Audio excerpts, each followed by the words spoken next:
राज्यसभा सांसद सुब्रमण्यम स्वामी आज रामनगरी अयोध्या पहुंचे। इस दौरान अयोध्या में चल रहे काशी काम को पूज्य स्वामी विजेंद्र सरस्वती के धार्मिक अनुष्ठान में शामिल हुए। इसके बाद रामलला का दर्शन पूजन किया। इस दौरान श्री राम जन्मभूमि तीर्थ क्षेत्र ट्रस्ट के महासचिव चंपत राय से भी मुलाकात। अयोध्या पहुंचे राज्यसभा सांसद सुब्रमण्यम स्वामी ने कहा कि पूरी बहस इसी पर हुई थी जिसकी शुरुआत हमने की थी कि यह हमारा मूलभूत अधिकार है, किसकी संपत्ति किसकी संपत्ति नहीं है। उसका झगड़ा जो पहले था, सुप्रीम कोर्ट में कहा गया था कि यह हिंदुओं के लिए आस्था का जगह है जहाँ राम पैदा हुए और वह संविधान में भी लिखा है।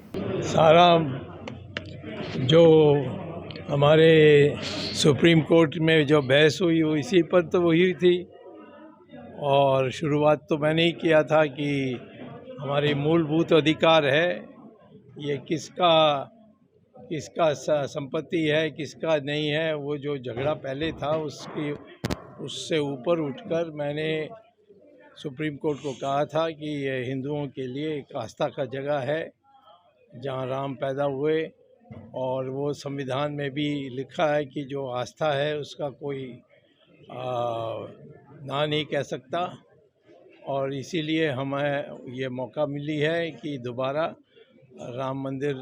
रामलला मंदिर यहाँ बनाने के लिए, ये तो देश के लिए एक सौभाग्य का विषय है। लेकिन अशोक सिंघल की प्रार्थना थी, इच्छा थी, और फिर उन्होंने सार्वजनिक विश्व हिंदू परिषद की मीटिंग में कहा कि मैं सुब्रमण्यम स्वामी से ही उम्मीद करता हूँ।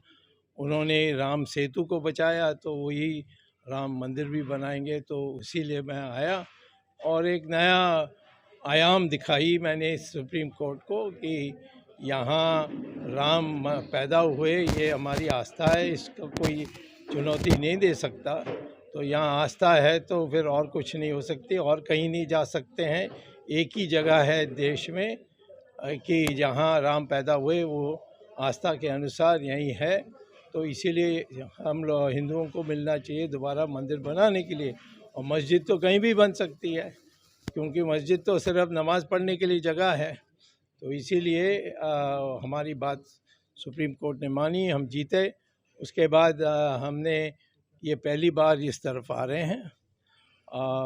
अब ये सारे संचालन तो प्रधानमंत्री कर रहे हैं, तो इसमें मुझे टिप्पणी करने की जरूरत नहीं। कांग्रेस पार्टी है ही कोई पार्टी, वो तो एक विदेशियों का एक गुट है। उसमें बाकी सब लोग एक गुलाम जैसे हैं। वो पार्टी तो उसको कभी नहीं मान सकते हैं। पार्टी तो बीजेपी जैसे जहाँ अनेक लोग हैं, अनेक विचारों का लोग है, ऐसे पार्टी होनी चाहिए। तो कांग्रेस पार्टी का कोई मुझे तो भविष्य नहीं लगता जब तक ये नेहरू परिवार की छुट्टी नहीं होती। इंडिया गठबंधन को आप कैसे देखते हैं? इंडिया गठबंधन, वो अभी गठबंधन तो रोज लड़ाई चल रही है। तो जब गठबंधन चुनाव में टिकट्स की बांटने के बाद आप पूछोगे तो मैं बता सकता हूँ। 22 तारीख को पीएम मोदी आ रहे हैं पाकिस्तान में जनगान करके। हाँ, मुझे क्या कहना है, वो स्वाधीन है यहाँ आने के लिए, और मैं नहीं होऊंगा, इतना ये कह सकता हूँ। अच्छा, केरल में जो अभी प्राथमिकता में विस्फोट हुआ, तब क्या आपकी बात है? नहीं, ये तो है ही हमारे देश में खतरनाक यानी ऐसे घटनाएं हो रहे हैं जहां आतंकवादी लोग, और ख़ास तौर जो विदेश से प्रेरणा लेते हैं वो कर रहे हैं।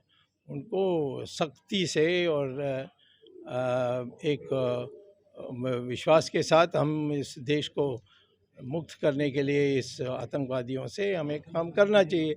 हम बहुत ढीला हैं, और चाइना ने हमारी ज़मीन ले ली, हम कोई यहाँ इस देश में कोई बोलता ही नहीं है। मैं ही अकेला बोल रहा हूँ।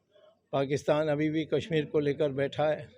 तो हमारे देश में ऐसी चीज़ें बहुत हो रही है, परंतु मैं समझता हूँ कि ऐसा नेतृत्व होना चाहिए जो इनको सीधा टक्कर दे सकते हैं। जैसे इजराइल कर रही है अभी हमास के साथ, वैसे मिटाने के लिए जो इजराइल कदम उठा रही है, वही वैसे ही हम भी करना चाहिए।